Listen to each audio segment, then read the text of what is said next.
This is Vince Lombardi, coach, general manager of the finest football team in the world, the Green Bay Packers, world champions.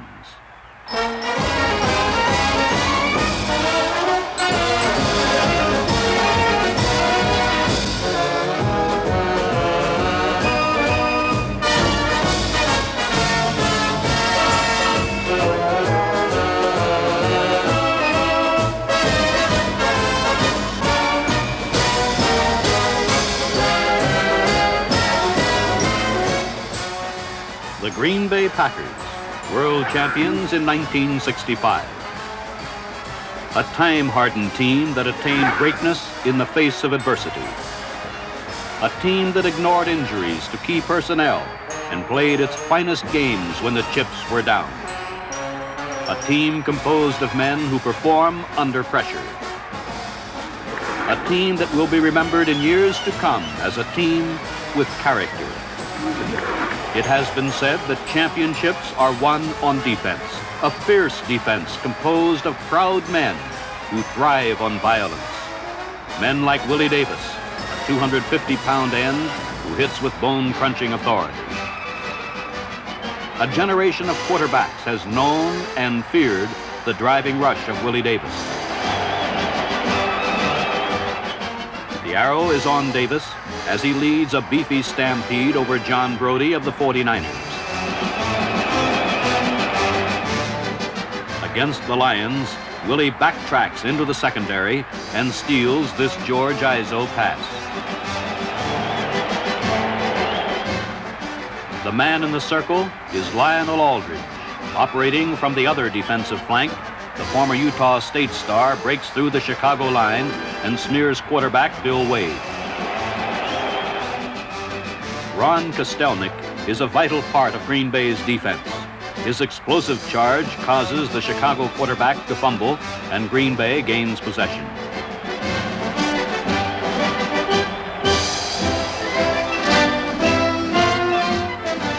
Unusually quick for his size, Ron slices through the Rams line and spins the ball carrier down for an 8-yard loss. Henry Jordan, 9 years of experience in the NFL are packed on his 250-pound frame. A crafty defensive tackle, Jordan is one of the most proficient pass rushers in the NFL. Jordan also has the speed and power to meet a big fullback and drop him in his tracks. Leroy Caffey, a young man with the stamp of stardom, a Texas-bred blockbuster, rapidly becoming one of the top linebackers in the NFL. A Caffey blitz spells disaster for the Detroit Lions.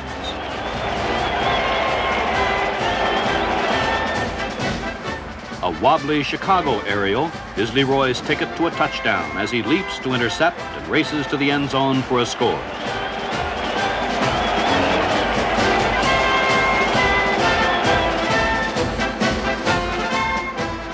Ray Nitschke, Green Bay's all-pro middle linebacker, is worth a team of lesser men. Bill Nelson of the Pittsburgh Steelers will surely endorse Ray's selection as an all-pro. Nitschke storms through a gaping hole and spills Bill for a loss of 6 yards.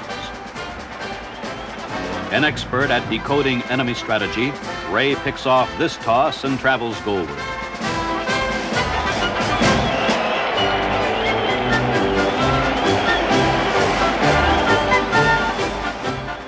Young Dave Robinson is another key to the stubborn Green Bay defense with his ball-hawking play. Fran Tarkenton gets a rough welcome to Green Bay when Robinson twirls into the turf. Robinson excels in pass defense. John Unitas measures John Mackey for a pass. Robinson has him covered perfectly and deflects the well-aimed throw. A Viking pass backfires as Tarkenton's toss strays into Robinson's waiting arms. Dave batters upfield on a 14-yard return. But when it comes to stealing enemy passes, here's the man they can't forget. All-pro Herb Adderley, who parlays this juggling interception into a timely touchdown against the Baltimore Colts. Speed, savvy, and a killer instinct make Herb Adderley one of the most feared deep backs in the game. Adderley is the man who can stay step for step with the best pass receivers in the league. Herb is on his man like a wet shirt. When the pass is underthrown, he's there to intercept, and its destination goal line.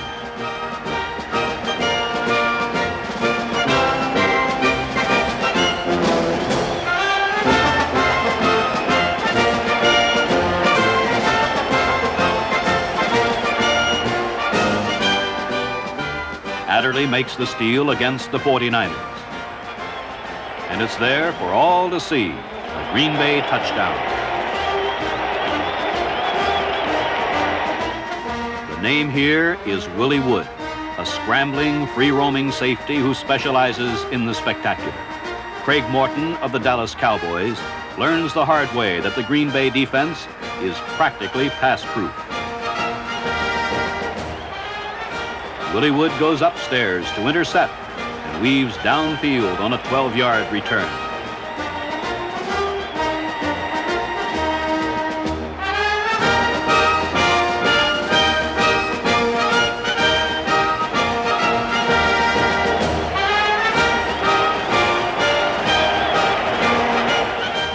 Willie is the little man with the big play against the Detroit Lions.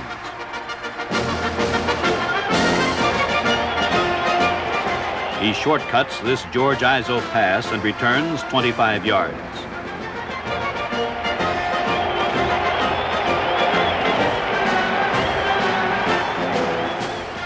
Six years ago, Willie Wood joined the Green Bay Packers as a free agent. Today, he's an all-pro.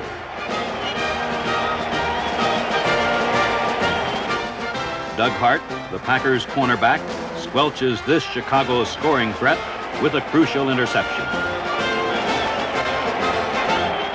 Tom Brown at left safety rounds out Green Bay's tight-knit pass defense, which led the NFL in interceptions and rated #1 in pro football.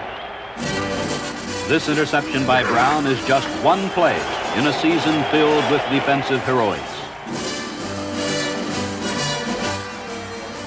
A season in which stellar defensive play turned the tide in many crucial ball games, like this one against the Dallas Cowboys. The Packers hold a slim 3-point margin late in the game, but Dallas has possession. Henry Jordan rips the ball loose.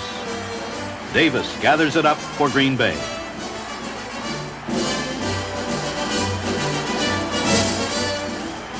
Guard Jerry Kramer leads Jim Taylor into the end zone for the game's only touchdown, and the Packers clinch the victory 13-3.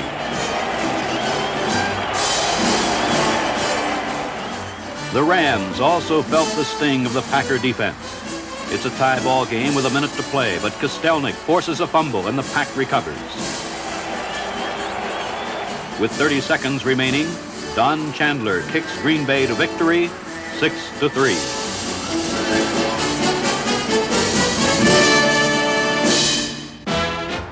Defense is only one half of football. The other half belongs to the offense. The passers, the receivers, and the blockers whose efforts appear on the scoreboard. Pinpoint passers like Bart Starr, and sprint and catch experts like Bob Long, whose aerial tactics thrilled thousands on Sunday afternoons.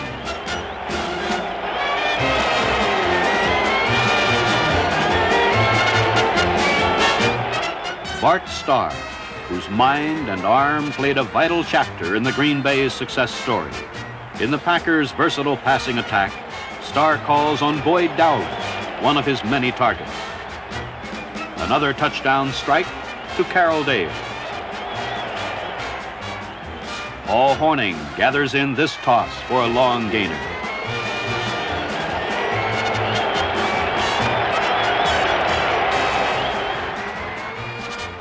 Marv Fleming is on the receiving end of this Bart Starr touchdown toss.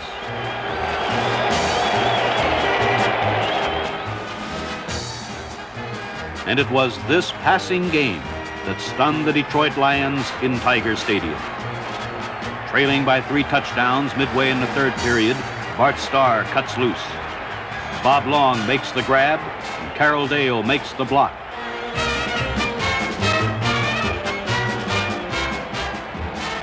It's a 62-yard scoring play for Green Bay.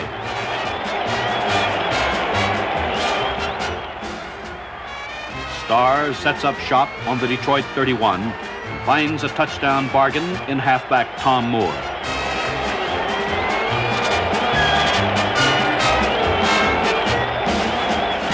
In this third quarter, Starr completed 7 of 8 passes for 225 yards and 3 touchdowns. Here, Carroll Dale latches on to a Starr area. Gets the goal line clearly in focus and travels 77 yards for a touchdown as Green Bay takes the lead 24-21.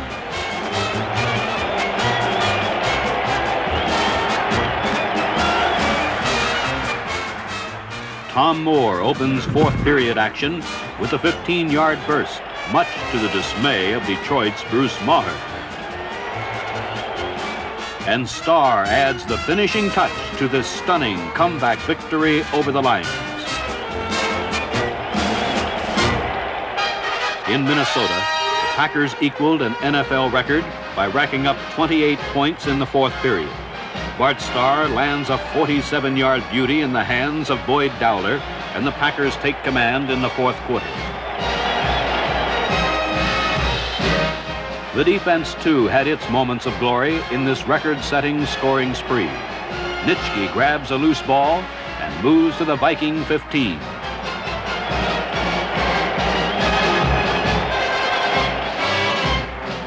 And from there, the offense drives in for a touchdown. It's the Vikings in possession, but a clawing tackle dislodges the ball from Bill Brown's grasp. Doug Hart scoops it up and jogs in for a score.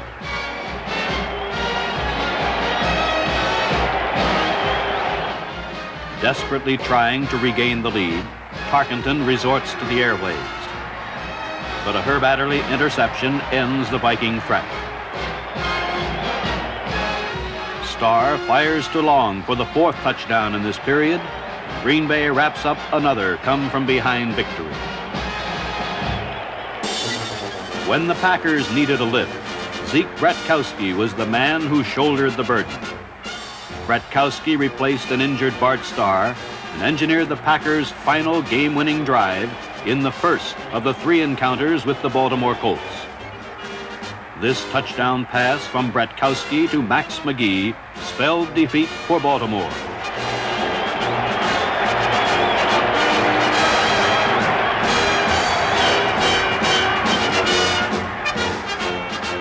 Against the Vikings in Lambeau Field, Zeke again replaced the ailing Starr and again directed a late game-winning rally. Zeke sends Taylor around end for 15 yards. With the Packers trailing by 5 points, Bratt calls on Elijah Pitts, who does some fancy stepping for another solid game.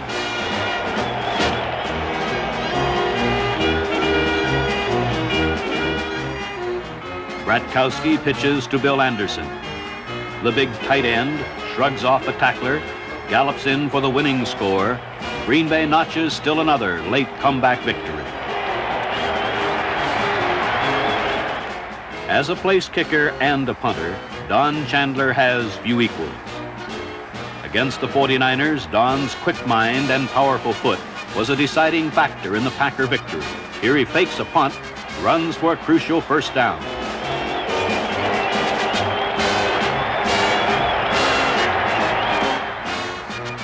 In the same game, Don kicked 2 field goals and uncorked this booming 90-yard punt, the second longest in league history.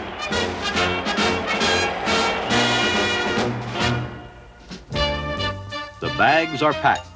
The Green Bay Packers leave for Baltimore to meet the league-leading Colts in the second-to-last game of regular season play. Vince Lombardi knows that a win over the Colts would be a down payment toward a ticket to the championship game.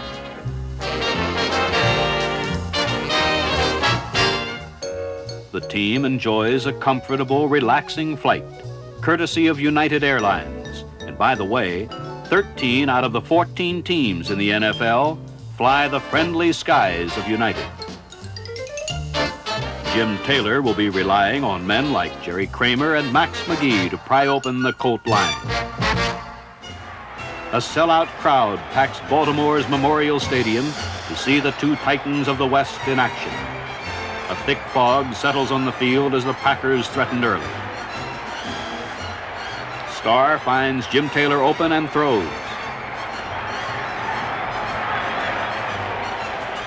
The piston-legged fullback drives headlong into a knot of Baltimore tacklers and is seemingly trapped.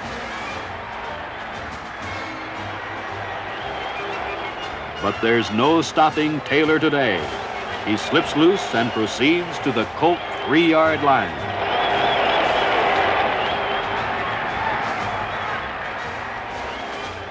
Center Ken Bowman leads Hornung to pay dirt, and Green Bay is ahead. It's third and short yardage, but Starr gambles with a long pass. Hornung is in the clear. The pass is on target. Hornung goes all the way. Hall racked up 5 touchdowns in this game, establishing a new Green Bay record.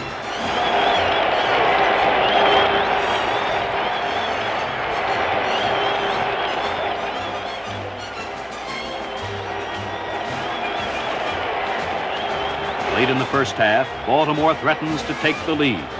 Gary Quazzo throws into the flat. Dave Robinson stretches to intercept and sets out for the Baltimore goal. A saving tackle by Lenny Moore prevents an immediate score, but this was a significant play. The Packer defense denied the Colts a score, and in so doing set up this Starr to Dowler touchdown. This play proved the turning point in the game. For Green Bay, an overwhelming victory. For Paul Hornung, a return to greatness. But this touchdown pass from the 49ers' John Brody to young Vern Burke sent the Packers into another game with the tough Baltimore Colts. This one a sudden death playoff for the Western Division title. An enthusiastic crowd jams the cold confines of Lambeau Field to witness the historic playoff. Tragedy strikes the Packers on their first play. Starr connects with Anderson, but he fumbles. Don Shinnick gathers in the ball and races for a score.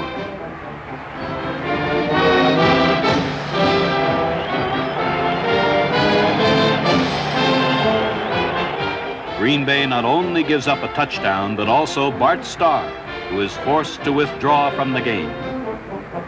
Lou Michaels adds a field goal in the second period, and the Colts have a 10-point margin at halftime.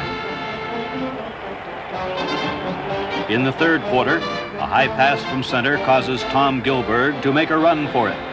He fails, and the Packers take over on the Baltimore 35. Bratkowski steps in at quarterback and immediately makes his presence felt. Carroll Dale's diving grab makes it goal to go. Hornung falls in behind Fuzzy Thurston. Green Bay is on the scoreboard. The stubborn Colts throttle the Packers until late in the fourth period, when Bratkowski tosses to Anderson. Taylor rumbles for 4 yards, but Green Bay, trailing by 3 points, must go to the air. Bratkowski finds Anderson open on a deep hook pattern to put Green Bay in field goal range with hopes of tying the game. Don Chandler is the man who can be counted on to deliver the key play when it is most needed. His placement curves between the uprights to send the game into sudden death overtime. A staunch defense stymies the Colts, and the Packers gain the ball in the overtime period. The Bratkowski to Anderson battery continues its success. A Bratkowski to Dale completion, and Green Bay is in field goal range. The unerring toe of Don Chandler directs the ball through the goalposts, and the Green Bay Packers to the Western Division crown. Vince Lombardi claims his 4th divisional championship in his 7th year as head coach of the Packers.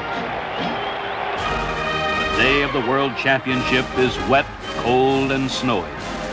grounds crew works overtime to clear the playing field. Representing the Eastern Division, the Cleveland Browns, an offense-minded powerhouse that swept to an easy victory in the East.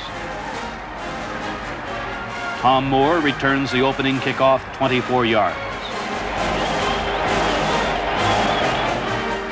Bart Starr, back at quarterback, throws to Jim Taylor for a first down.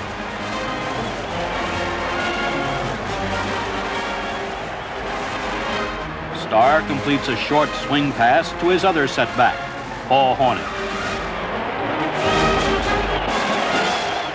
With the Browns anticipating another short pass, Starr goes for the bomb. Harold Dale makes the catch, sidesteps a would-be tackler, glides into the end zone for a touchdown. Green Bay scores first and leads 7-0.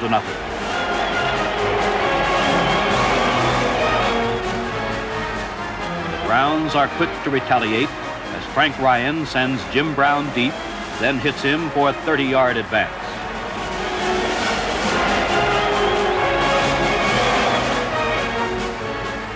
Dr. Ryan finds his all-pro flanker Gary Collins in the corner of the end zone for a Cleveland touchdown. The subsequent Rosa field goal vaults the Browns into a short-lived lead. Jerry Kramer leads the way as Paul Hornung negotiates a 34-yard gain through the mud.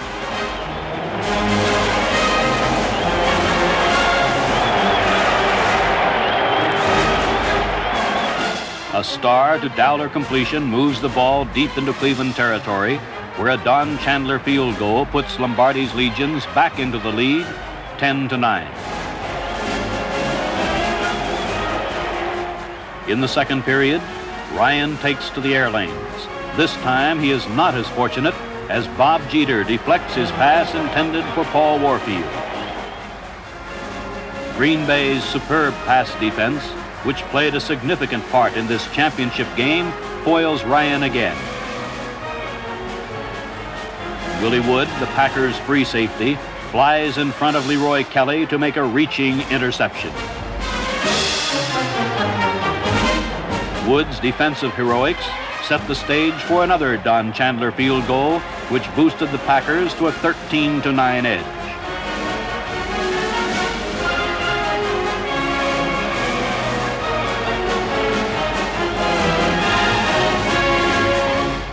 Late in the first half, Ryan resumes his aerial assault. Jeter and Tom Brown combine to knock down this pass intended for Gary Collins. Play gets underway in the second half as Collins punts to Elijah Pitts. Elijah slips, slides, and dodges, but finds little running room as he goes down on the Packer 10.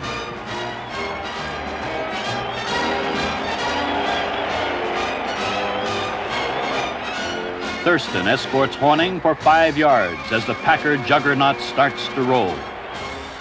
Forrest Gregg and Jerry Kramer lead a blocking convoy for Jim Taylor, who gains 5 more yards. Taylor grinds through mud and tacklers as the Packers gain momentum.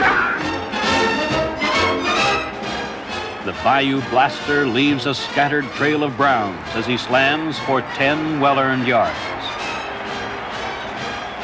Hornung takes a handoff from Starr, and when Taylor drives out the corner linebacker, the Golden Boy has an open track for a 20-yard advance.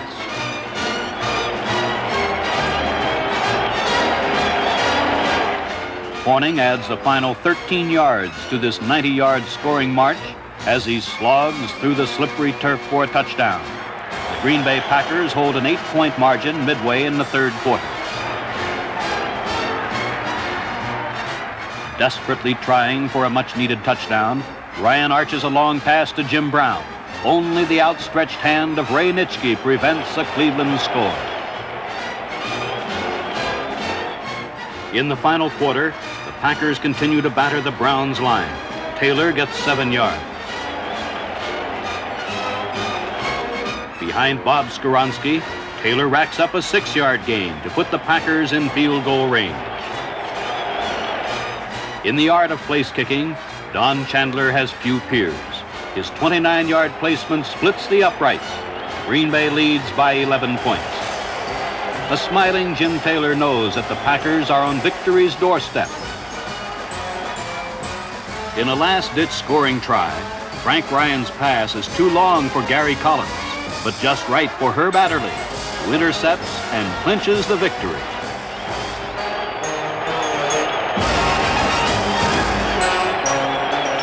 For the jubilant Green Bay Packers and coach Vince Lombardi, it is a satisfying 23-12 conquest and football's world championship. A team with character, a team with pride, a team of desire. The Green Bay Packers, world champions.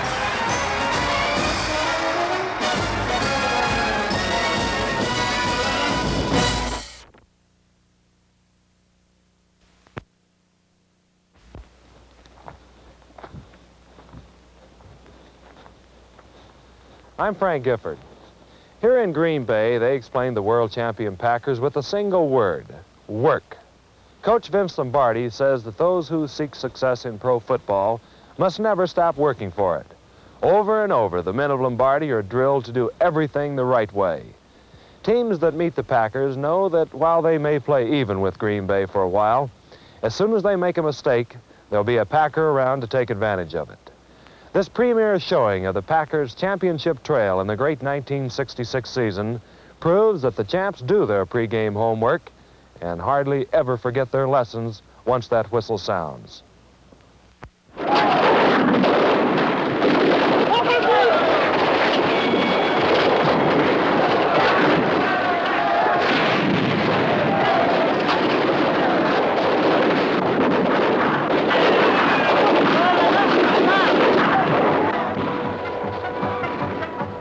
In the turbulent years of the 20s, pro football was born.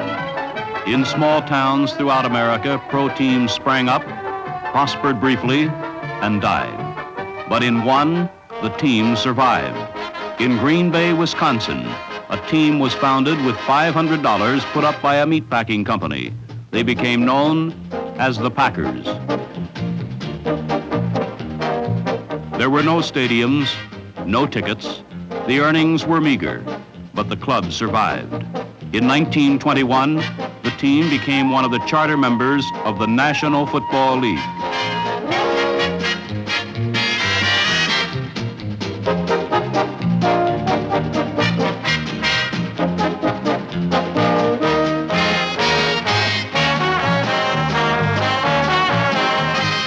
In 1959, Vince Lombardi came to coach the Packers. He taught a Spartan game that required sacrifice, dedication, and self-denial.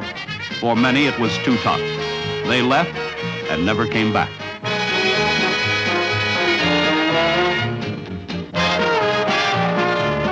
But the proud and the strong remained to become the nucleus of a team which has dominated pro football ever since. The men who wanted to stay, they're still here. And let me tell you this, Green Bay is a great town for football. And football is a way of life in Green Bay. Well, goodness, I haven't missed a game in 15 years. Boy, our boys are really going to clobber those Bears this Sunday. I'm sure they're going to win. You can be Star. You can be Creamer. I want to be Creamer. I want to be Star. I want to be Star.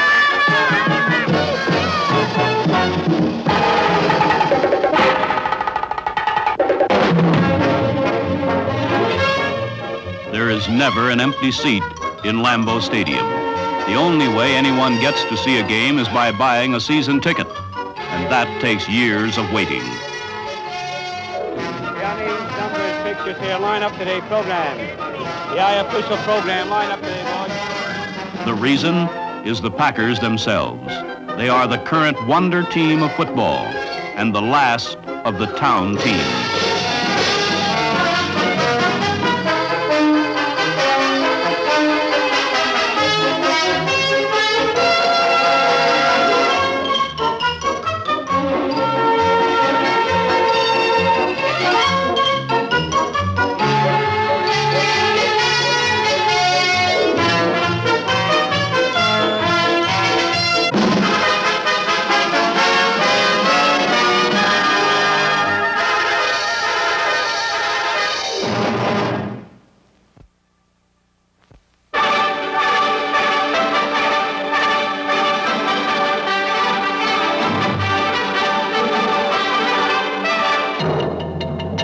Packers are the irresistible force in pro football.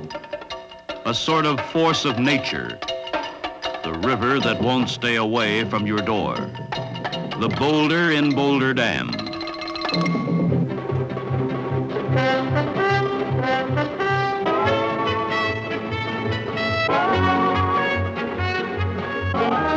They face their opponents with a sword in one hand and a sledgehammer in the other.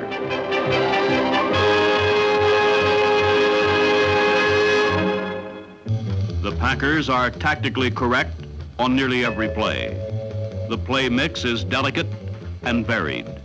Not every call works, of course, but nearly every call is the right one.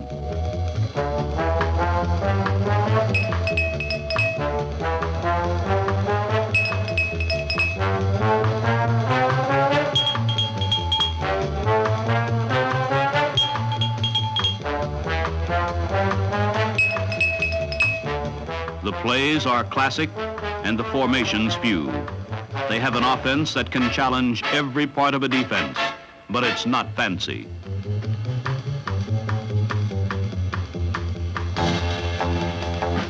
Coach Lombardi prides himself on emphasizing the running game, but his team easily reverses the pattern and still wins.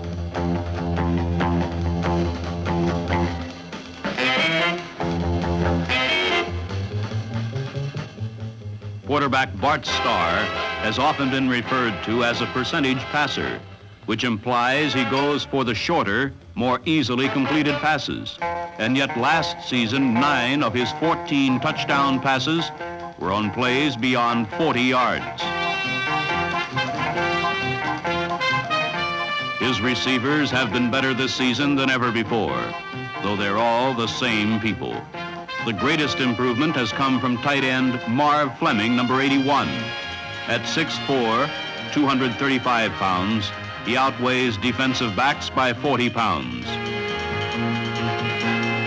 Swift Carroll Dale at split end is the most dangerous long-distance threat.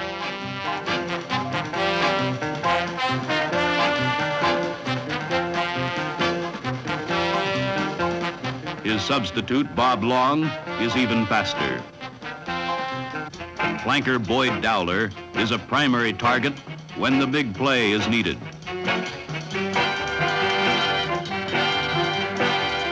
The Packers frequently prefer to use halfback Elijah Pitts on swing passes and circle routes. Starr's favorite stunt on third down is to find fullback Jim Taylor emerging late from the backfield. With the exception of Starr, it is difficult to single out any one member of the Packer offensive machine. It's like naming the best part of a Rolls Royce. It is the defense which gives Green Bay its personality as a team. In the defensive backfield, there is all kinds of talent, ranging from Willie Wood, the ball-hawking free safety, to Herb Adderley, number 26, who hasn't made a tackle below the jaw line in years.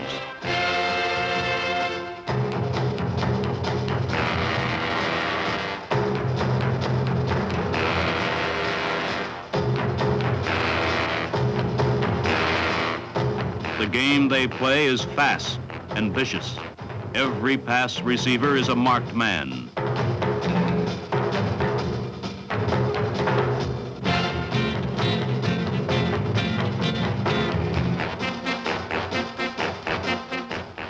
But if there is a player other teams love to hate, it's Ray Nitschke, number 66, Green Bay's all-pro middle linebacker.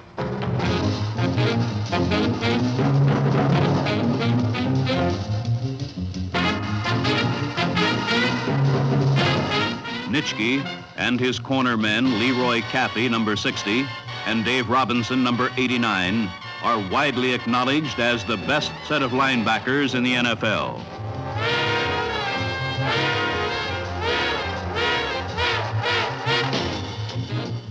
The front four consists of Willie Davis, Henry Jordan, Ron Kostelnik, and Lionel Aldridge.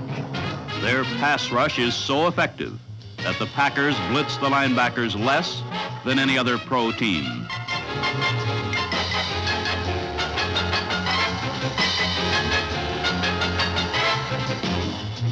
This defense contributed 6 touchdowns by interception. That's 1 out of every 7 Green Bay scored.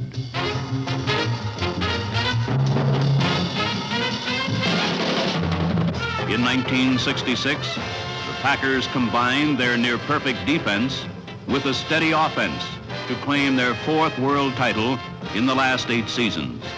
They won 14 out of 16 games and came within 4 points of an undefeated season.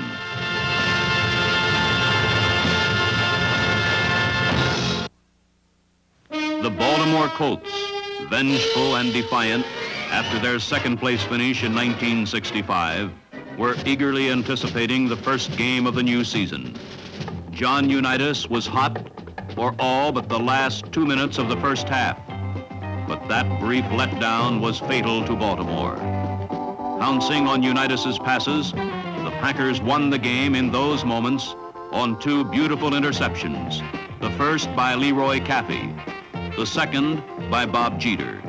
Both were returned for touchdowns and triggered Green Bay to a smashing 24-3 triumph.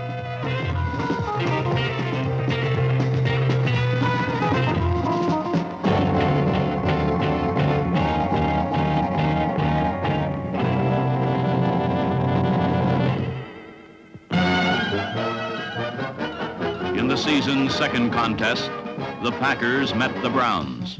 Gary Collins boosted Cleveland to a quick lead. But in the best Lombardi tradition, Green Bay took command in the pinches. 2 decisive 4th down pass plays were the margin of victory. On 4th and 1, on his own 40-yard line, Bart Starr connected with Paul Hornung on a daring call that accounted for the Packers' first score. The second big play came with 2 minutes left in the game. The Packers trailed by 6 points. With it 4th and goal, Starr passed to Jim Taylor.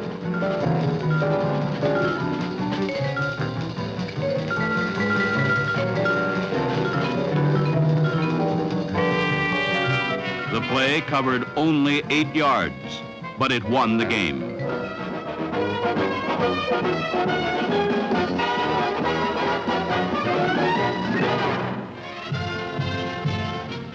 In the third game of the season, the Packers figured to have their hands full with a Ram team that was also unbeaten.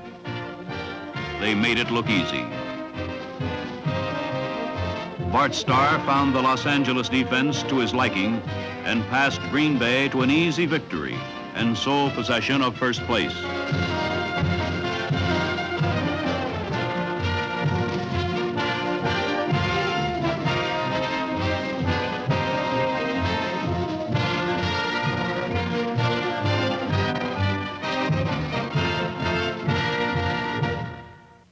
By midseason, the Packers had established themselves as solid favorites to retain their championship. The Atlanta Falcons were the Packers' 7th opponent. The league's youngest member never had a chance.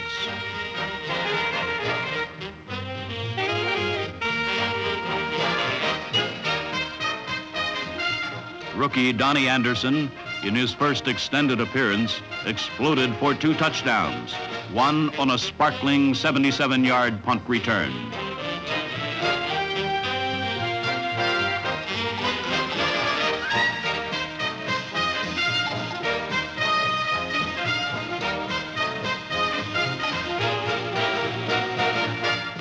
Green Bay's tight-knit secondary contributed 4 interceptions. Doug Hart, number 43, and Herb Adderley converted 2 of them into touchdowns.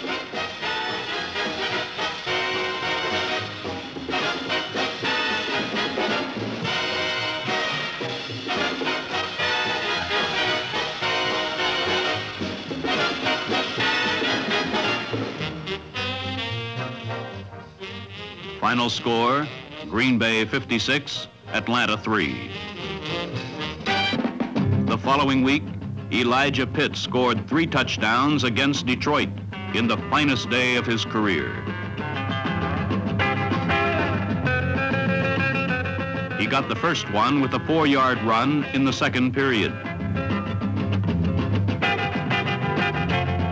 And in the gray twilight, he concluded the afternoon scoring with a 3-yard plunge. In between, he dominated the contest.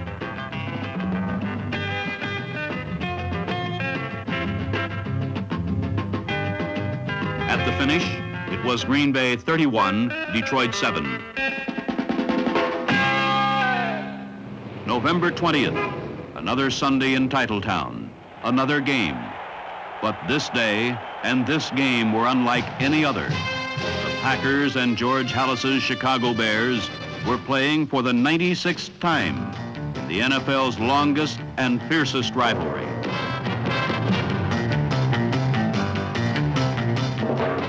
It was a raw, mean, old-fashioned professional football game.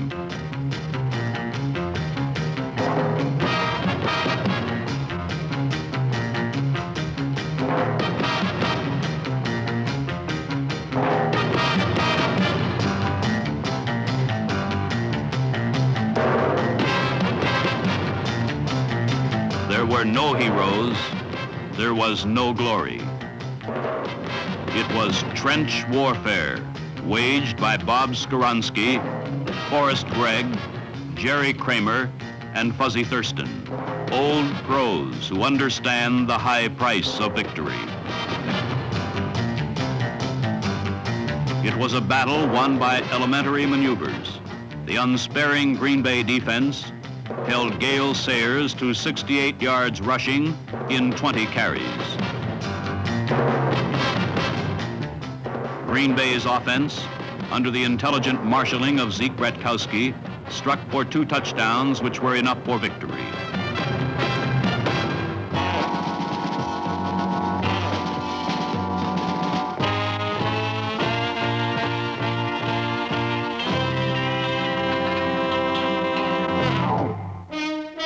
A bright autumn moon provided a backdrop for a story of revenge.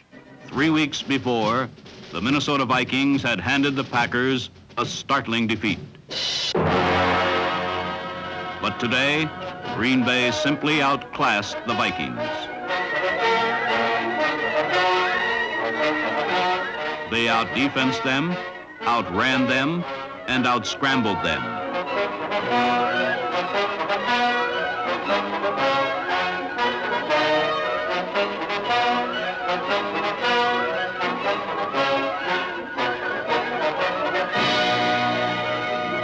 When things slowed down, Bart Starr patiently destroyed the Viking defense with crisp, precise passes.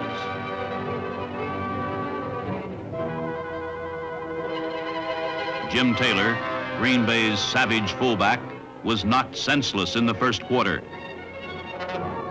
After a short breather on the sideline, Taylor returned to the game and blasted to a 14-yard touchdown, which put the Packers in command 21-3 at the half.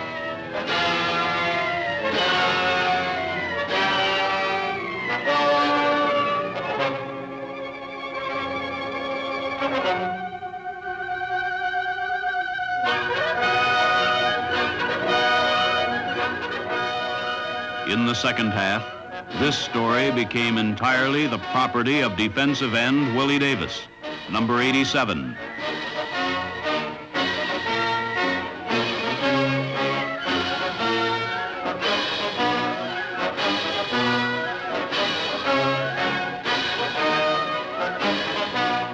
It was he who struck the deadly blows, made the vital moves, which placed victory far beyond Minnesota's reach.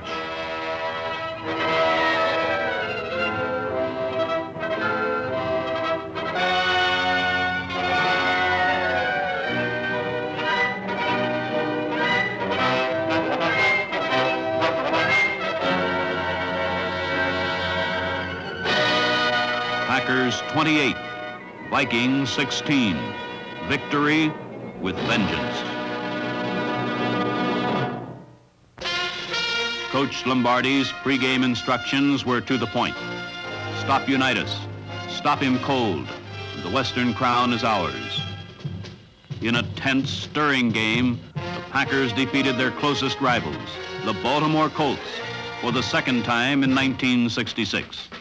Quarterback Zeke Bretkowski presided on an 81-yard touchdown drive that gave the Packers a 4-point lead late in the game.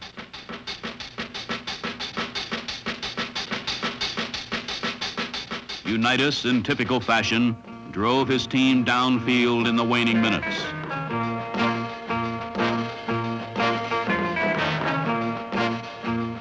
However, the Miracle Man had run out of miracles.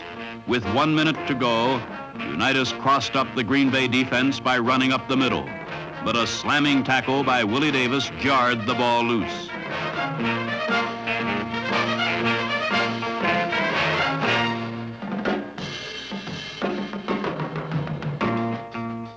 Dave Robinson recovered for the Packers, and the Colts' championship dreams, glimmering anyway, were turned to ashes.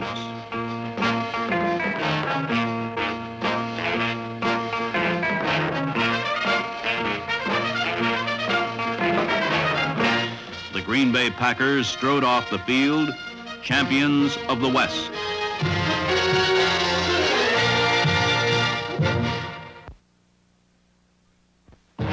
On the first Sunday of 1967, the Packers met the Dallas Cowboys in the Cotton Bowl for the NFL championship.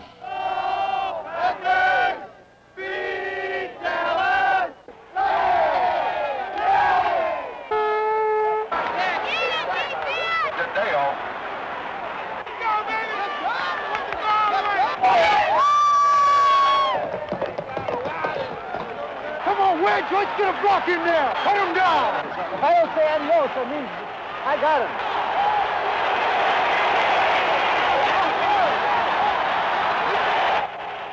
All the pressure and all the frenzy of an entire season was wrapped neatly into a single game. Field goal team, be ready here.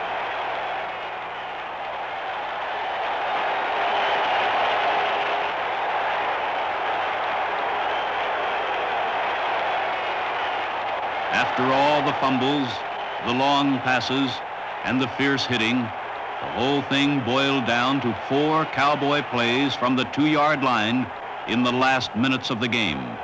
The Packers led by 7 points, but a Dallas touchdown would send the game into sudden death.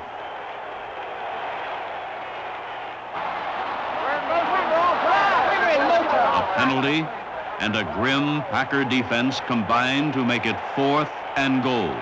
The entire game focused sharply on this one critical play.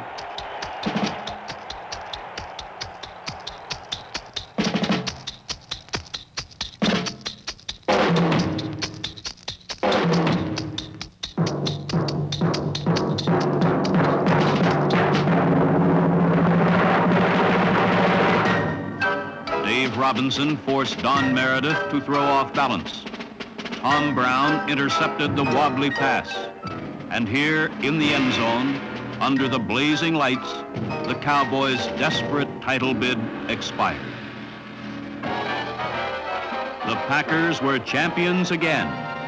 But now, for the first time, there was one more game to be played.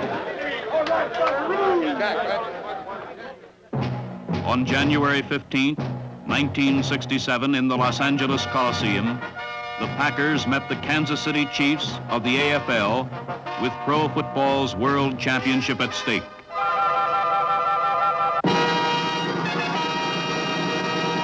On Green Bay's 3rd play from scrimmage, Boyd Dowler injured his shoulder and was forced to withdraw from the game.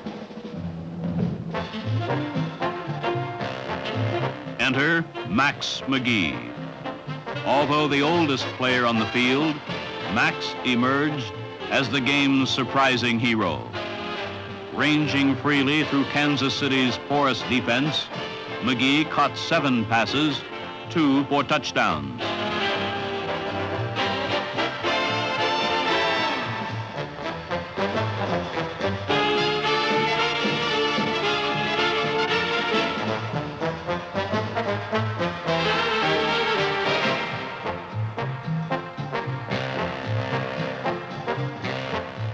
With Max leading the way, the Packers gained momentum after a slow start.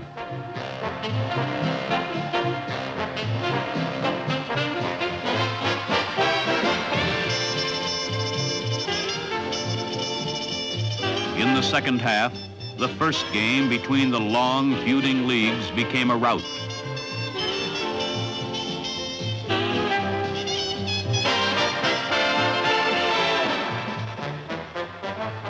The Packers struck savagely and often at the Chiefs' weak spots and won easily 35-10. They demonstrated to their own satisfaction and to the AFL that they were indeed the finest football team in the world.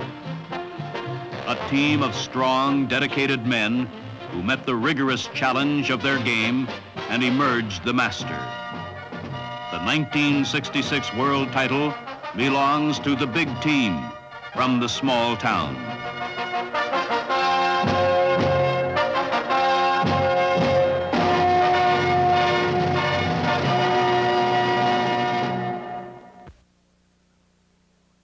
Remember to see more National Football League action next week.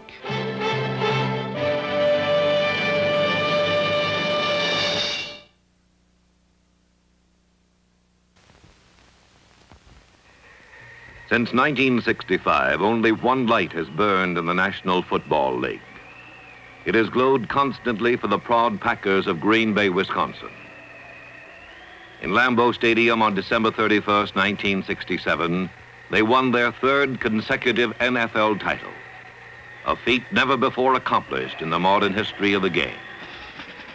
This is simply about the way it was, starting with the first championship season, starting with that gloomy December day in 1965, when the Packers met the Colts in Baltimore to determine first place in the Western Division. And the rest of the Baltimore Colts.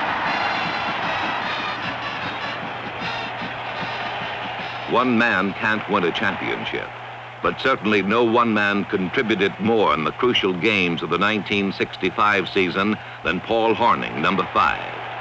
Against the Colts, he scored 5 touchdowns and led Green Bay to a resounding victory and a half-game lead in the Western Division.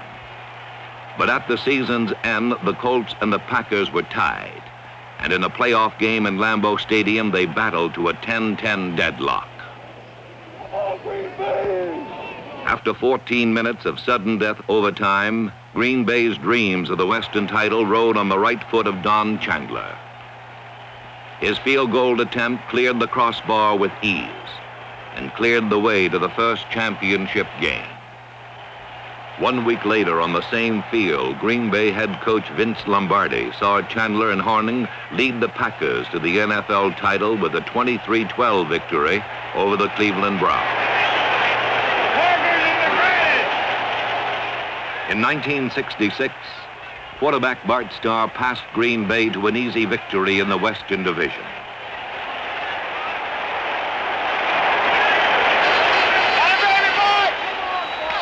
In the championship game in the Cotton Bowl, Starr ripped open the Dallas Cowboys with 4 touchdown passes, and Green Bay won 34-27.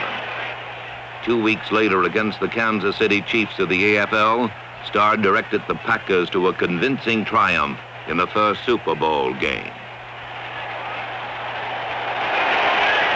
The second straight championship was won, but the greatest challenge was still to be faced. The stern voice of Coach Lombardi heralded the opening of the 1967 season. This year we face the greatest challenge we have ever faced. We will be in quest of an unprecedented third straight championship, something no team has ever accomplished.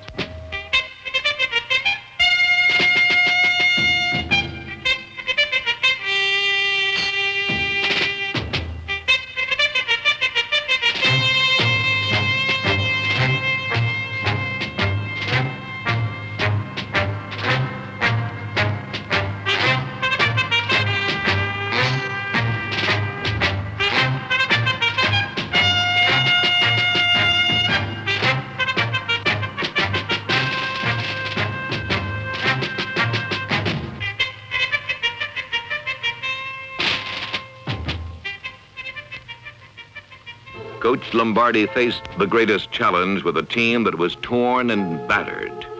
A rugged exhibition schedule had left Bart Starr a mass of bruises, and the Packers' offensive firepower was severely diminished. As a result, Green Bay relied on the strength of its defense to win. After an opening day tie with Detroit, the Packers held the Chicago Bears to a total of 6 first downs and earned their first victory of the year.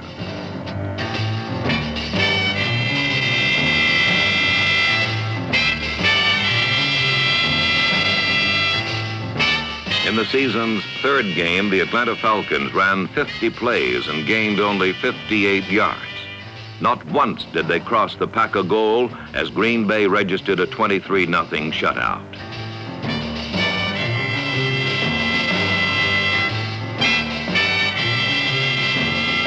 Against the Detroit Lions, the Packer defense did a vicious job, and few will forget the beating Milk Plum received at the hands of Henry Jordan and Willie Davis. And few will forget Ray Nitschke's game-breaking touchdown run with a deflected pass that clinched Green Bay's third victory.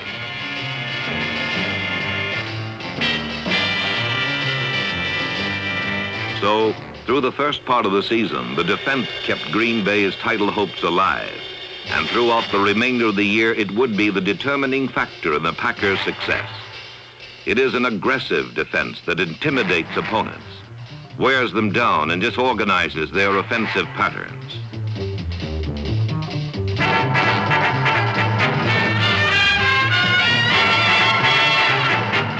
Its true worth can be judged by the fact that 8 of its 11 members have, at one time or another, been honored by selection on various all-pro teams.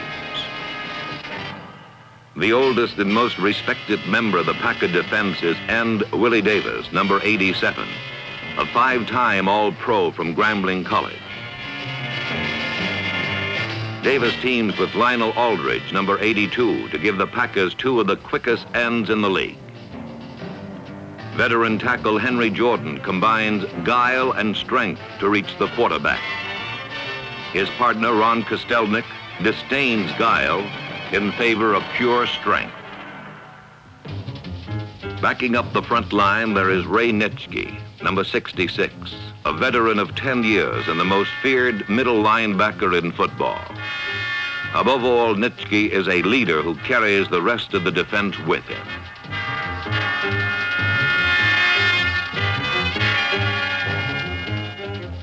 Dave Robinson, number 89, has played only half as long as Nitschke, but already his speed, intelligence, and mobility have earned him the accolade as the game's finest corner linebacker.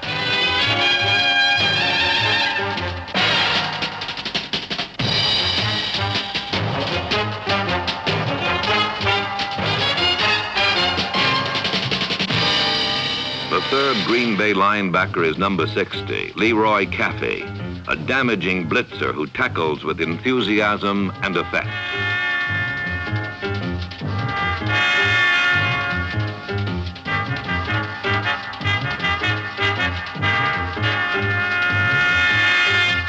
Behind this impressive trio of linebackers is the best pair of cornerbacks in the game. All-Pro Bob Jeter, number 21, led the Packers in interceptions with 8, while Herb Adderley had 6, 2 of which he returned for touchdowns.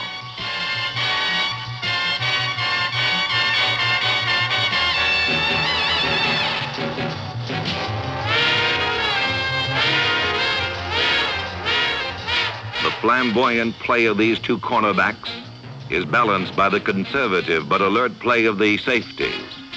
Veteran Willie Wood, number 24, and steady Tom Brown, number 40.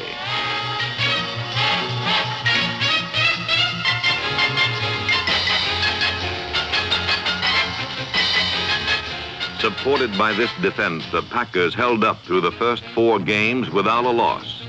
But with their crippled offense, they were an incomplete team. In fact, rumor had it that the champion Packers were dead.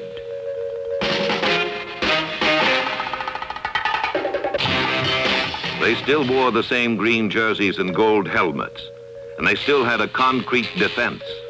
but their offense had suffered critical breakdowns. And when they lost to the Minnesota Vikings in the season's 5th game, their future was as much in question as their offense.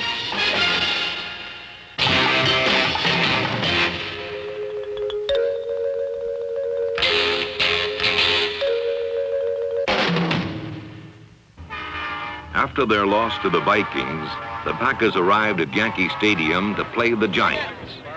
To Green Bay's proud old veterans, this game had a special significance. Jerry Kramer explains why. We started out rather haphazardly the first few games of the season, and then there was a great attack upon us by the press media that we were all old, that we were over the hill, that the Packers are all old men. And a number of articles about the old Green Bay Packers. They're too old, they're over the hill, over the hump, a number of other things. In New York, against the Giants, Bob Skoronski in his pregame speech got up and said, "I'm tired as hell about being called an old man." He said, "I'm up to here with it," and I think everyone else on the club was too.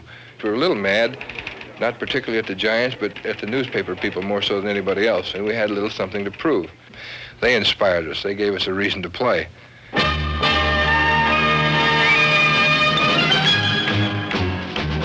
The Packers crushed the Giants 48-21 and proved that all they had lost during the early uncertain days of the season was the use of their quarterback, Bart Starr. Zeke Bretkowski had done a capable job filling in for Starr. He is a good quarterback, but Starr is a great one. And with him back in the lineup, the Packers became a championship team again. They rolled up 400 yards against the Giants and seemed bent on refuting the experts who had predicted the end of the Green Bay dynasty.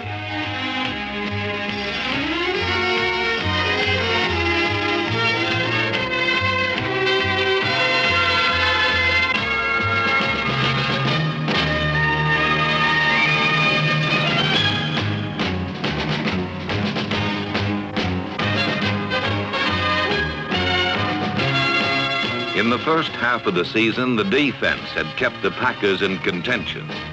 And now in the second half, when it counted most, the offense would carry them to the title. It was Starr who brought on the renaissance of Green Bay's attack, time and again in crucial third down situations when success was vital to keep scoring drives in progress. Starr demonstrated his celebrated coolness in the face of the enemy.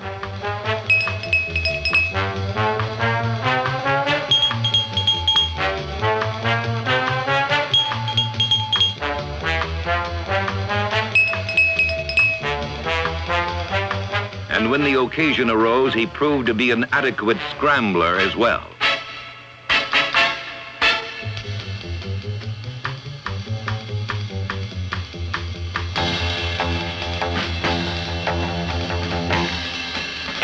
One reason Starr is such a good quarterback is that he never throws the ball unless he is reasonably sure that it will reach the hands of a teammate.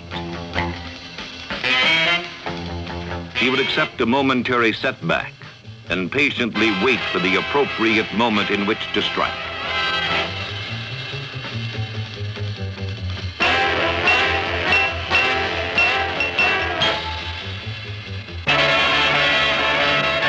With Starr back in shape, the Packer receivers once again enjoyed prosperity.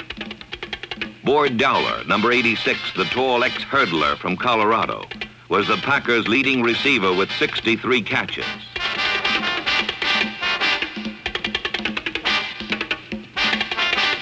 Dowler is tall enough to outreach most defensive backs and fast enough to run by them.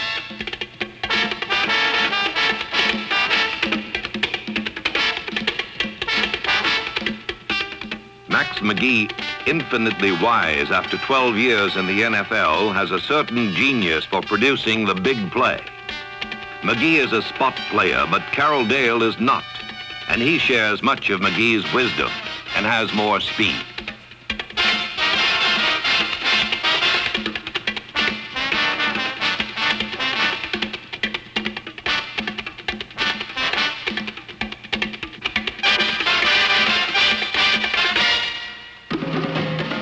In the backfield, Green Bay had a seemingly endless abundance of running backs. Elijah Pitts and Jim Grabowski started the season. Against the Bears, Grabowski carried the ball 32 times and gained 111 yards.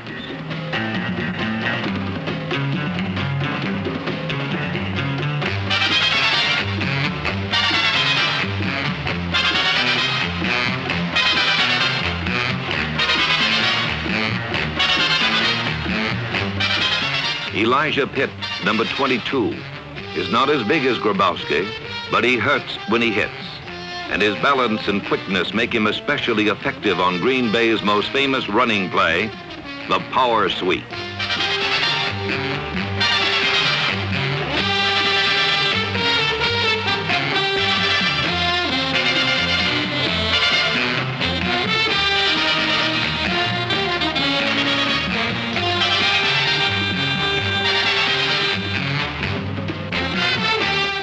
Pitts also excels in the clutch. Against the Detroit Lions, he raced 84 yards with a pass to set up Don Chandler's last-second game-tying field goal.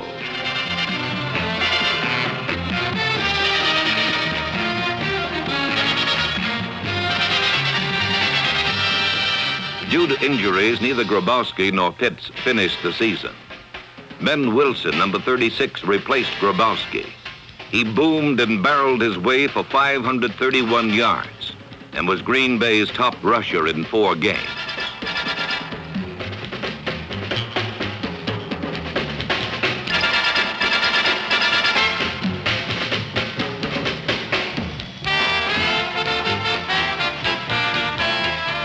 Donnie Anderson, number 44, took over for the ailing Pitts and quickly established himself as a genuine triple threat. A runner, kicker, and passer, as well as a skillful blocker and a sure-handed pass receiver.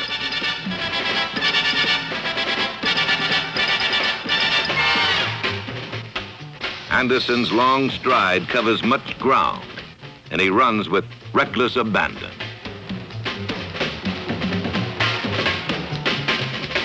When Anderson was slowed by a hip injury, the Packers went to the 3rd string to discover a new star, rookie Travis Williams. He is a 9'3" sprinter who weighs 210 pounds and has the credentials to become the next great running back in pro football.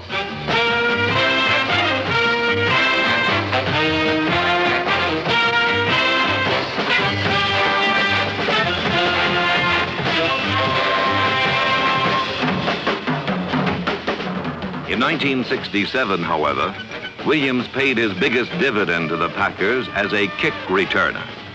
He led the league in this department and provided some of the season's most memorable moments.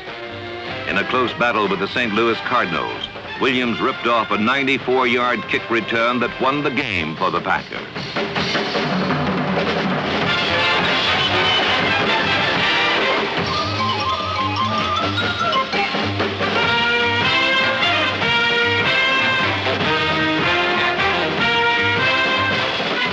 Two weeks later, he single-handedly destroyed the Cleveland Browns when he returned 2 kickoffs for touchdowns and sparked Green Bay to a smashing 55-7 victory.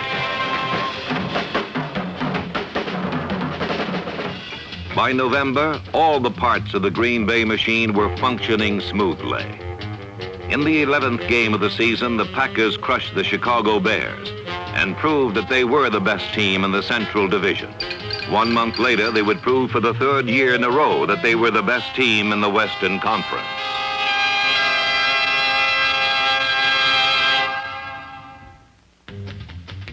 Until December 23rd, there were those who said the Los Angeles Rams were the strongest team in football. They had won 10 straight games, and their defensive line, the so-called fearsome foursome, was the toughest in the league. Then on a dark day in Milwaukee, the Green Bay Packers proved that the Rams were not even the best team in the Western Conference. With the Western title at stake, Green Bay's defense, led by Henry Jordan, dropped Roman Gabriel 5 times for losses. On offense, Bart Starr completed 74% of his passes. Carroll Dale was the leading receiver, making 6 receptions for 109 yards and 1 touchdown.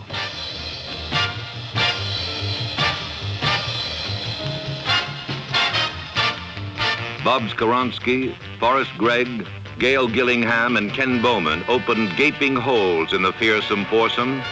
Chuck Mercine and Travis Williams sped through them and ran the Packers to a 28-7 win.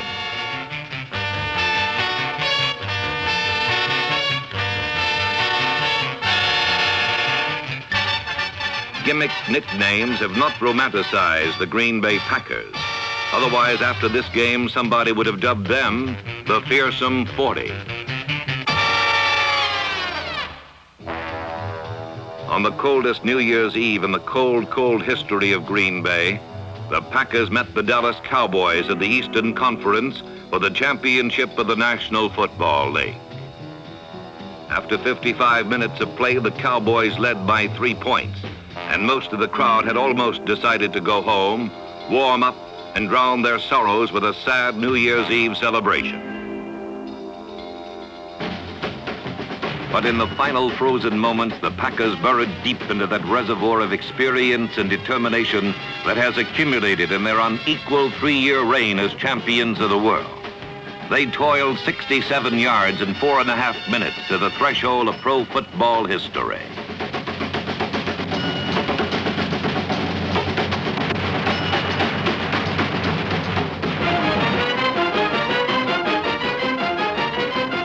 One yard, the clock, and the brave Dallas defense were all that stood between the Packers and the impossible dream. An entire season's work depended on this one final play. Jerry Kramer reveals that it was engineered with Green Bay's typical attention to detail. We spend hours and hours and hours looking at the films and the minutest detail. We even take every goal line play out and put them in a separate reel.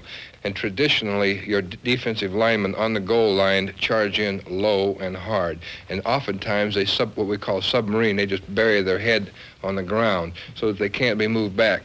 We found in viewing the Dallas films that Jethro Pugh was a little higher than the other people and that he could possibly be moved a little bit easier. So we had decided prior to the game that if we were going to run a wedge, we would run it on Jethro. Jerry Kramer drove out Jethro Pugh and steered Bart Starr to the championship of the National Football League.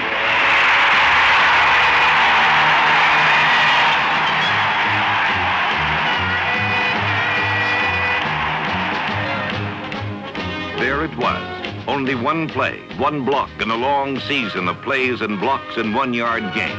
But it was a play to remember, a play that tells you what the Green Bay Packers are all about. Guts, determination, and Coach Vince Lombardi. I think it's because of Coach Lombardi, and I don't believe there's any question about it. He has made the comment a number of times that he said, and I've never believed this before, but I'm beginning to. He said, "You're not the greatest athletes in the world." He says, "We've got guys same size, same speed, same mental ability as most of you people."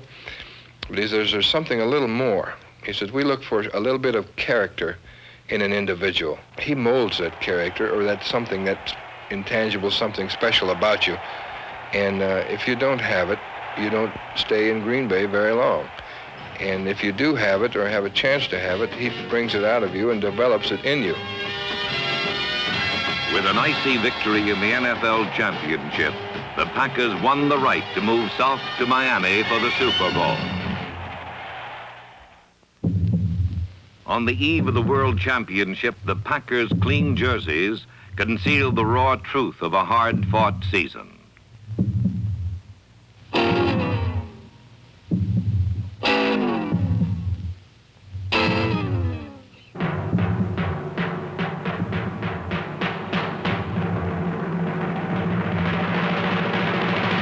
Against the Oakland Raiders, the Packers shook off the painful legacy of a rugged 16-game season and smashed to a 33-14 triumph and football's world championship. When it was over, Vince Lombardi left the field on the shoulders of his men, acclaimed the greatest coach of football's greatest team. And it is as a team that the Green Bay Packers will be remembered. For 10 years, Jerry Kramer has been part of that team. He was there in the fog and in the snow and mud of 1965. He was there in the Texas sun of 1966. And he was there in Miami at his coach's side. He can tell it the way it really is. There are no special stars on the club. It's just a tremendous group of guys. I've had a tremendous association with these people. They're great people, they're fun people, they're good people. And my big enjoyment out of the game is the people I associate with. I'll tell you in a nutshell, if you can understand this. I play pro football because of Emlyn Tunnell, Bill Quinlan, Dan Curry, Paul Hornung, Fuzzy Thurston, Max McGee, Henry Jordan, Herb Adderley, Ray Nitschke, Dave Robinson, Bart Starr. They will be remembered as the faces of victory. They will be remembered for their coach, whose iron discipline was the foundation on which they built a fortress. And most of all, they will be remembered as a group of men who faced the greatest challenge their sport has ever produced and conquered.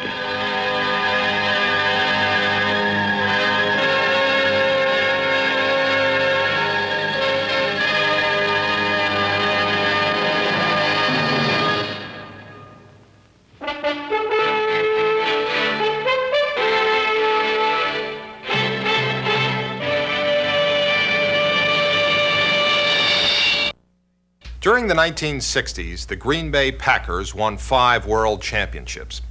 The key to their dominance was defense, and the key to their defense was Ray Nitschke.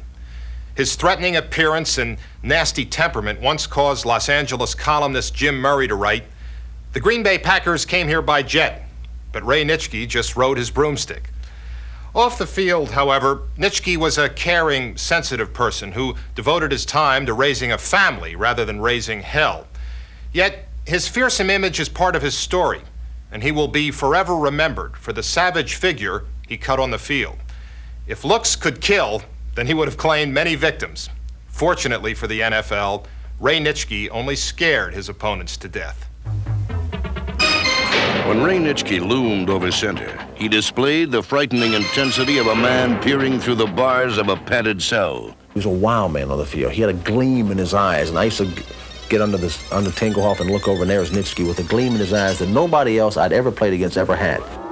I lined up under the center, and the first guy I looked at is Nitschke, and he's foaming at the mouth out there, and he's panting and moving back, and I said, "This is the ugliest, meanest-looking person I have ever seen." Ray Nitschke had a menacing, terrifying presence on the field.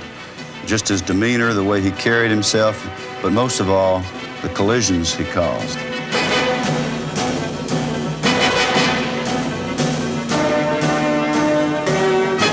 On game day, Nitschke's pitiless, punishing personality made him seem like the successful result of a laboratory experiment designed to build the perfect beast. It wasn't a Jekyll Hyde presence, it was just Hyde. It was just total absence of any concern or compassion for another human being. But Nitschke's snarling, sneering game face was a mask that hid a gentle nature. He was a devoted family man who provided his wife and 3 adopted children with the love that had been lacking from his own troubled childhood. Orphaned at age 13, he was a misguided youth who found direction on the football field. I think you're all creatures of your development, and my childhood wasn't that good, and so I think football kind of gave me a chance to be aggressive. The sport gave Nitschke a sense of identity that enabled him to succeed as a pro. He established his reputation in 1962 when he was named the most valuable player of the NFL title game against the New York Giants. After leaving his signature on this contest, he signed in as a guest on television's What's My Line? Now let's meet another challenger. Will you enter and sign in, please? Raymond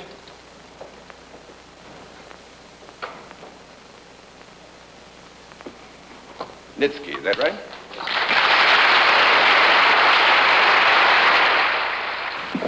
Do you know how we score on What's My Line? Yes. Fine, then let's let the audience home and the audience in the theater know exactly what your line is.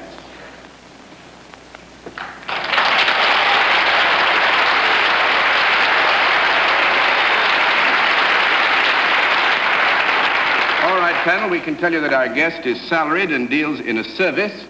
And let's begin the general questioning with Dorothy Kilgallen. Mr. Nitschke, are you connected with the government? No. That's one down and 9 to go, Mr. Cerf. Mr. Nitschke, you look singularly like some of those fellows I saw plowing around in the cold this afternoon in that football game. May I take it for granted that you are not on either of the active squads? No, you may not take that for granted. That's 2 down and 8 to go. Done it again. He's very quiet and reserved, which would lead one to believe he'd be with the Giants, but I think he's with the Green Bay Packers. We were really having some fun. We thought with the glasses and Ray's very quiet nature that we might get away with this for a while, and we did, actually. Well, Ray, needless to say, we congratulate you and all of your colleagues. It was a great game. We're sorry, Martin and I particularly, to see our Giants lose, but if they had to lose, they certainly lost to a great team. And to the greatest middle linebacker in the leagues, thanks very much for being our guest on What's My Line. In a suit and tie, the bespectacled Nitschke seemed an unlikely candidate for celebrity.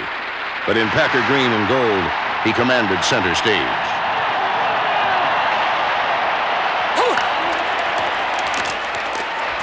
He held the spotlight throughout the 60s by terrorizing his opponents and his teammates.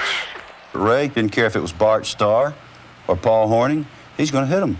If they come close to him, he's going to hit them. When you went to block Nitschke, you know you had to scrimmage. Otherwise, you might get one of those big forearms in your teeth and come off with your ears ringing. Ray and I would have pretty close to 1 or 2 fights every time we played each other. To me, it was a challenge. To him, it was war and destruction.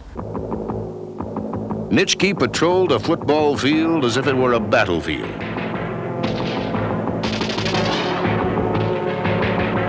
He thrived on hand-to-hand combat and prided himself on being the ultimate warrior. Ray Nitschke wanted to be a complete football player. He not only wanted to play the run real well, but he wanted to play the pass. He wanted to be a total defensive football player. And he wanted to be at the right place at the right time. Like all great warriors, he earned the respect of his foes.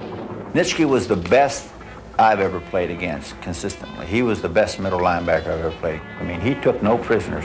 During 15 glorious campaigns, Ray Nitschke inflicted many wounds and suffered a few himself. He led the charge for the Green Bay Packers defense, and they followed him into pro football history.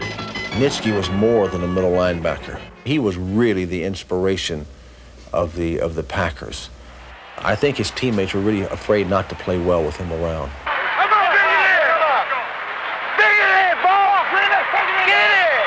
He played, I believe, 16 years, 15 or 16 years, and I'm sure, and he told me that he was capable of playing a couple more years, that the coach didn't realize what he was doing when he cut him. That, yeah, man, I can play, I can go, man, I can still do it. And that voice of his, but Raymond was always ready to play.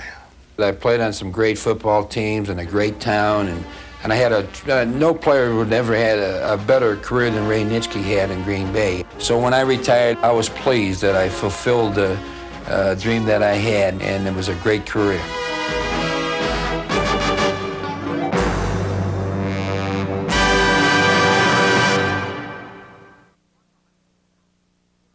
He won the Heisman Trophy as a quarterback at the University of Notre Dame, and he was a first-round draft choice of the Green Bay Packers in 1957. When he arrived in Green Bay, the only feasible legend in the region was the amount of booze consumed in the town's 197 bars. But after he left, 9 years later, Green Bay had become known as Titletown, USA. He led the Packers to 3 world championships. Twice, he was the league's most valuable player, and for 3 consecutive years, he led the NFL in scoring. And he was probably the best blocking back the game has ever known. Because of his narrow, sloping shoulders, his teammates nicknamed him Goat Shoulders, or Goat for short. But perhaps you remember him better as the Golden Boy. Paul Hornung is the subject of our NFL scrapbook. Paul, when he came to school, was the blue-eyed, blonde, good-looking, probably going to be a movie star kid, and cocky, unpredictable. Except in a game, he was predictable. He was going to give you his all. In recent years, many schools have had teams named Desire. In 1956, Notre Dame had a football team named Hornung. Hornung, number 5, did everything. He led the Irish in scoring, passing, pass interceptions, and punting, and won the Heisman Trophy. Hornung was a flamboyant, free spirit who broke as many curfews as he did tackles. Well, see, Paul, you could talk about a lot of things. You talk about his women, and I'm not sure he had all those chicks. You could talk about staying out late at night. So did the rest of us. But we didn't make good news. It was Paul, and we understood that. And even today in his commercials, when he talks about practice, practice, practice, I don't know if he's that good. Hornung was drafted by the Packers and wasn't happy with the prospect of life in Green Bay, playing for a team that hadn't enjoyed a winning season since the end of World War II. Well, it was the Siberia of professional football. I mean, anybody who was caught doing anything wrong throughout the National Football League, they were always threatened that they were going to be traded to Green Bay, you know. So my first year in professional football, I played quarterback, halfback, and fullback, all 3 positions. I never knew what I was going to play. In 1958, Hornung led the Packers in rushing, but there wasn't much fun playing for a team that won only 1 game the entire season. So those first couple of years, I think I was like everybody else. I wanted to get out. I wanted to be traded. And then Lombardi arrived in 1959. And he called me on the telephone. He said, I'd really like to spend some time with you, but I want to tell you right now, you're going to be my left halfback, or you're not going to be playing with the Green Bay Packers. And that was the first time that I really knew what I was going to be playing in professional football, because here was a man who had decided on the talent of Paul Hornung would lay or either fail as a left halfback in his offense. He was a good runner, and he was a halfback type of runner rather than a fullback type of runner. And also, of course, the fact that he was a quarterback, he had a good passing arm, he had a good knowledge of the passing game, and he knew when to throw.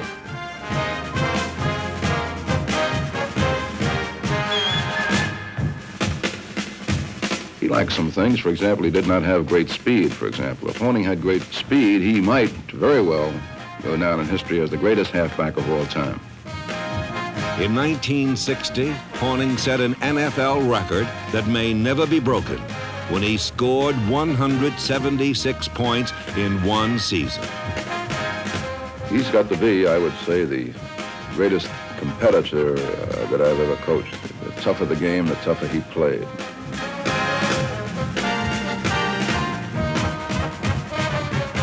He had a nose for the goal line.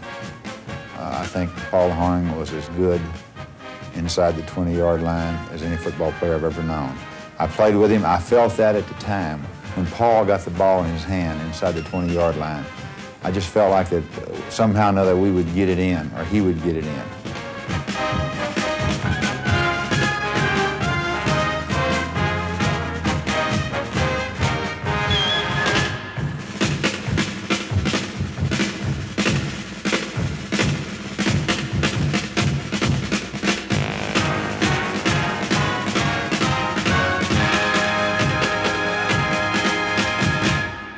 He was big. Paul, I guess, about 6'2", 6'3", and at the time about 230, and he could block. In spite of Hornung's glamorous image, his blocking was just as vital to the Packers' success as his ball carrying.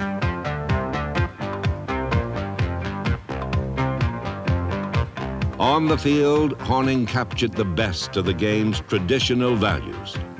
Off the field, he remained football's most notorious playboy. Being the fine person, the high quality values that he certainly had very strong leadership qualities off the football field. Come on, Roy, quit laughing, man. Quit laughing. The broads that he brought in. The broads that he brought in, that's the name of the game. You do your job on the field, and if you're bad on the field, and you be bad off the field with the chicks, all right? Well, Paul was the golden boy, obviously. He was a little bit different than, as a player, than what I was accustomed to coaching, and I didn't have an opportunity to coach him, but he was a talented player. And I respected Vince Lombardi so much, so I know that Paul had to stay at least within Lombardi's guidelines to play with him, so it wasn't all bad. What was bad was Hornung's penchant for gambling, and his friendship with bookmakers prompted an investigation by Commissioner Pete Rozelle. After I completed my investigation, I asked Lombardi to come to New York, and he didn't ask why. He came in, and I just pushed the folder across containing the information that I'd accumulated, and Lombardi looked at it for about 5 minutes, and he looked up and he says, "Well, Pete, you have no choice." I said, "That's what I think, Vinny." He says, "Let's have a drink." And we went across the street and talked about other things for about an hour and had a couple of drinks. I know what I did was wrong. I didn't realize at the time that it was that serious. I never bet against my team. We never, if I bet against the Packers in those days, I would have lost anyway, because we beat the number so many times it was ridiculous. The toughest part, I called him because I knew it was going to, something could leak out quickly, and I wanted to talk to him on the phone and try to explain as best I could what I did, what I was going to have to do and why. And his mother, Loretta, answered the phone. Paul was gone. And that hurt. I almost choked up talking to her. And I said, is there someplace I can reach Paul? And I later got in touch with him and talked to Paul. And he was suspended for a year, but he took it like a real man. He knew he'd done wrong. He didn't, to my knowledge, gripe about it one bit. He was a man. I was doing something wrong for Paul Hornung. I was doing something as a member of the Green Bay Packers that was wrong. I learned it the hard way. I was very happy to, that the National Football League and the people who maintained the vigilance saw fit to let me back in, let me play a couple more years. That was the best decision for me that's ever happened in my lifetime when I was reinstated in the National Football League, and I felt that. Hornung was reinstated in 1964, but a year's absence from the game had dulled his skills, and he never recaptured the brilliance that had made him, all too briefly, one of football's greatest stars.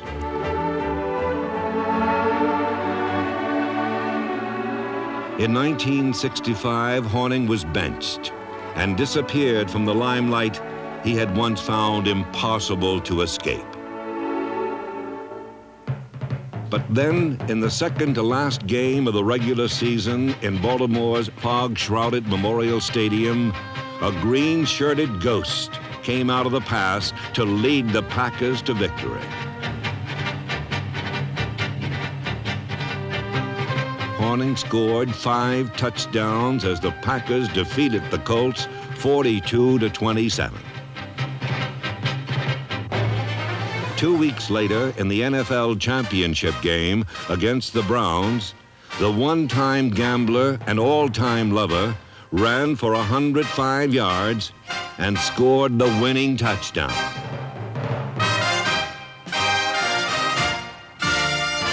Hands off to Hornung, slash over the right side, and Hornung scampers across the 25, down to the 20, to the 15-yard line.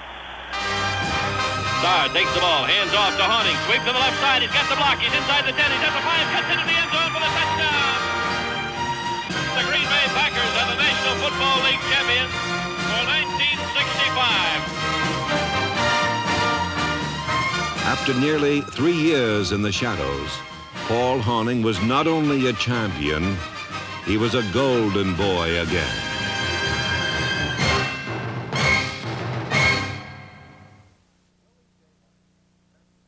Willie Davis was the defensive captain of Vince Lombardi's Green Bay Packers. Because of his sunny disposition, he was known to his teammates as Dr. Feelgood. He never got injured, he never got mad. Willie was the kind of a guy you could tell your worst jokes to and always get a laugh. Herb Adderley, who also played for the Packers, summed up Davis's friendly nature when he said, "When Willie dies and the Undertaker is finished, he'll rise up and say, "Nice job, buddy." When I describe Willie Davis, I find myself talking not only about fun and good fellowship, but also about effort, dignity, and the struggle to make yourself worthy. In 1960, a black man in Green Bay looked as out of place as Little Richard on stage at the Grand Ole Opry. But in a 10-year career, Willie Davis took his place as one of the great defensive ends in pro football history.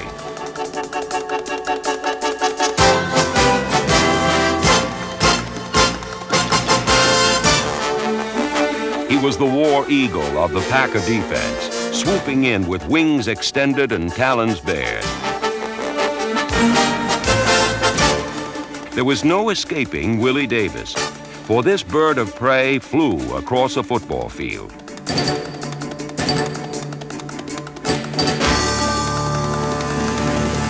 When he was a very small player by today's standards, but gosh, what a competitor. And he got more done, I think, with what he had to offer than anybody I know of.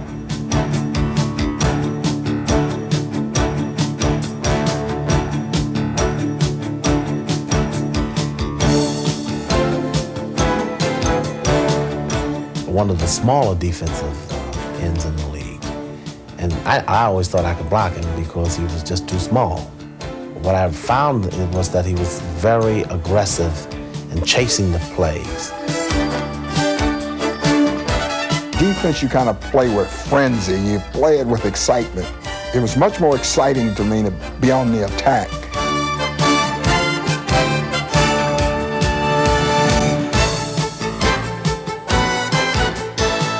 I can't ever remember a football game that he played in where I didn't think Willie Davis played absolutely the best he could possibly play that day. Davis's fierce determination was born against the Philadelphia Eagles. In the fourth quarter, the man Vince Lombardi said would run across a minefield to make a tackle, hit a tripwire, and title hopes exploded.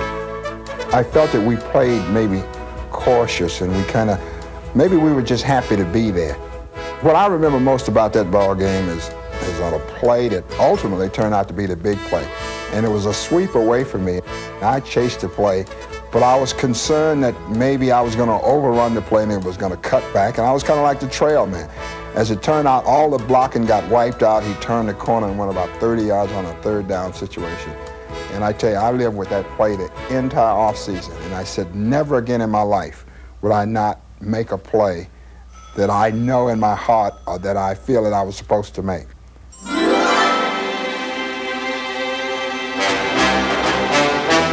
Willie Davis's vow echoed in stadiums and across championship fields that resembled backdrops for the Hound of the Baskervilles. It was here that a Packer defense whose principles were carved in stone became as solid and lasting as Stonehenge. And always there was Willie chasing Unitas in the fog and causing the million-dollar fumble. Slogging through the mud to sack the Browns' Frank Ryan in the 1965 championship. Ignoring frostbite in the chilling championship of 1967. Of all the defensive ends that I had to look at, I mean, he put as much fear in me because of what he could do and his abilities as any defensive end that I had to face. I mean, you didn't block him. In Super Bowl I, he punctured the famous floating pass pocket of the Chiefs' Len Dawson. And in Super Bowl II, Davis' ferocious charge shoved the street fighters in silver and black into back alleys. I would like to be remembered in Green Bay as a guy who gave his all. Whenever I had a chance to walk on the field and play, that I played with a certain desire and a certain determination. Willie Davis is the finest combination of leader and player that I ever saw to this day. Willie Davis was a leader in Green Bay, Wisconsin, for the blacks and for the Green Bay Packers on defense. He did the job.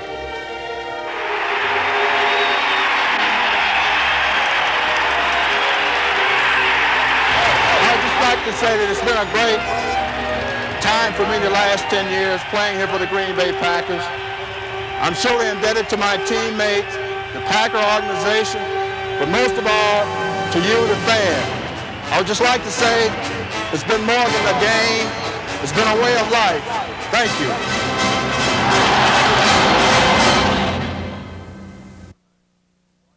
As a quarterback, Bart Starr was a model of efficiency.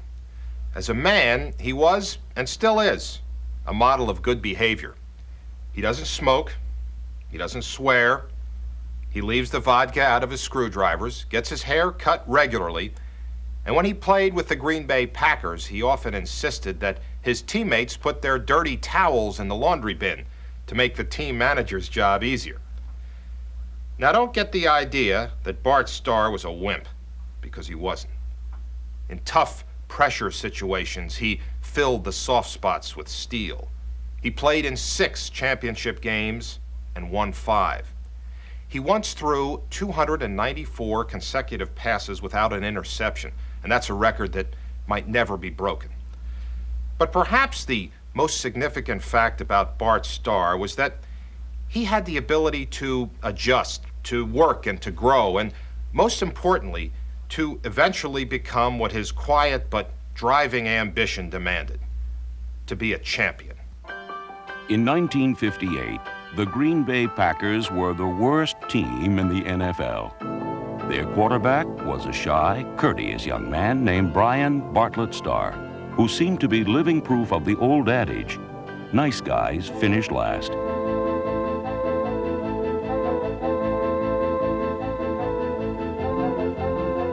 We beat Green Bay 40-0, and then Bart just had a miserable game, and the fans were booing him in Green Bay, if you can imagine that. And after losing 40-0, instead of ducking his head and running for the tunnel, Bart came over and congratulated us. Great guy. In 1959, the Packers hired coach Vince Lombardi, a determined winner who had no patience for gracious losers. Well, I think that Coach Lombardi probably felt that I wasn't strong enough to be the leader that he was looking for. He was volatile, explosive, impulsive, loud, abrasive, nasty, if you will, and I wasn't. Probably I gave the impression to him that I wasn't as strong a leader maybe as he had hoped for. But what he didn't know was what was underneath. I really think that performance always speaks much louder than words. In 1960, Starr's steady performance earned him the starting role, and the underdog Packers fought their way to the top of the Western Conference. While running backs Jim Taylor, number 31, and Paul Hornung became national heroes, the quarterback who gave them the ball was ignored and often blamed for the team's failures.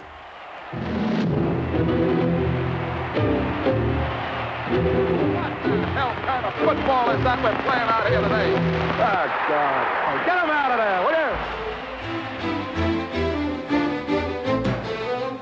you? Belittled by his coach and bullied by his opponents, Starr's faith and courage were constantly tested.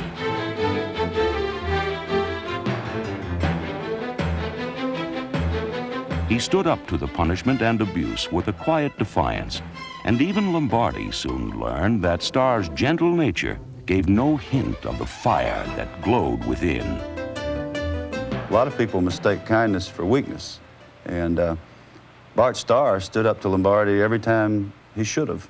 I told him, I said, look, Coach, I said, I can take all of the chewing you want to dish out. And I said, I understand your personality, and that's all well and good. And I said, that doesn't bother me. I said, but what does bother me is the fact that you're telling the team one thing, that you're expecting certain things of your leaders, of your quarterbacks, and you expect me to go out there and lead them. And I said, I can't do that if you're going to chew me out in front of them. I said, now, if I've got a chewing out coming, fine, but do it in the privacy of this office where you apologize to me when you know you're wrong. I said, otherwise, don't ever expect me to go out there and be your leader. And he never, ever raised his voice to me again.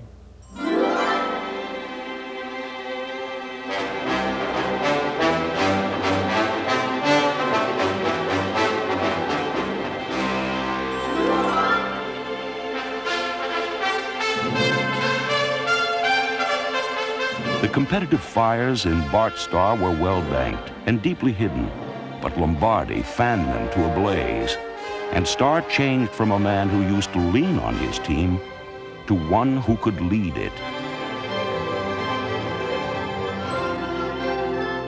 Starr was a player that Lombardi never thought would make it, but few coaches ever got more out of a player than Lombardi got out of Starr. Starr always seemed to me to be an extension of Lombardi on the field. Bart was, I think, the perfect coach's quarterback in a sense that if Lombardi said, here are the 6,000 things I want you to do, Bart would go out and do probably almost all of those 6,000 things. And he always played the percentages. Smart percentage player, not a gambler. In other words, if he had a back who was covering a receiver tight, the ball was always low. Bart knew that there was a chance that the ball wouldn't be caught, but no chance that it would be intercepted if it was thrown that way. Bart Starr is probably one of the purest gentlemen you'll ever want to meet.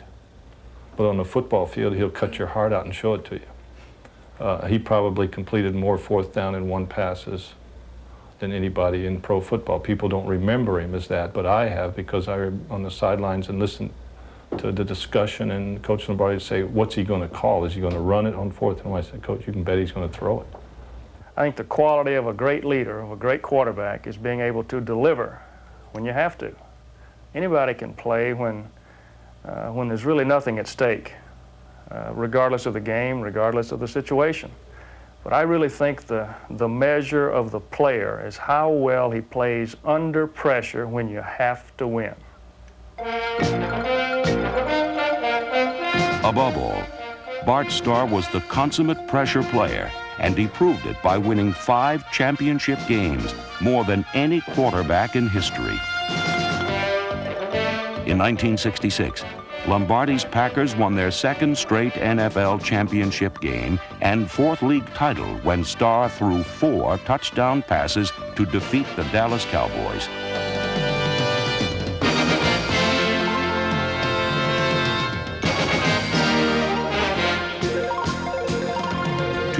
Later, in the first Super Bowl, the Packers defeated the Kansas City Chiefs 35-10.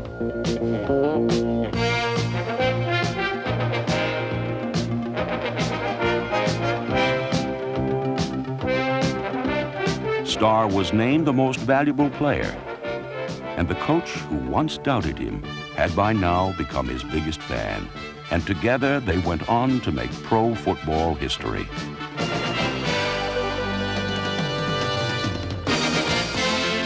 In the 1967 championship game, a small step for Bart Starr was a giant leap for the Green Bay Packers, who became the first and only team in NFL history to win 3 consecutive championship games. In the second Super Bowl, the Packers crushed the Raiders 33-14, and Starr was again named the game's most valuable player.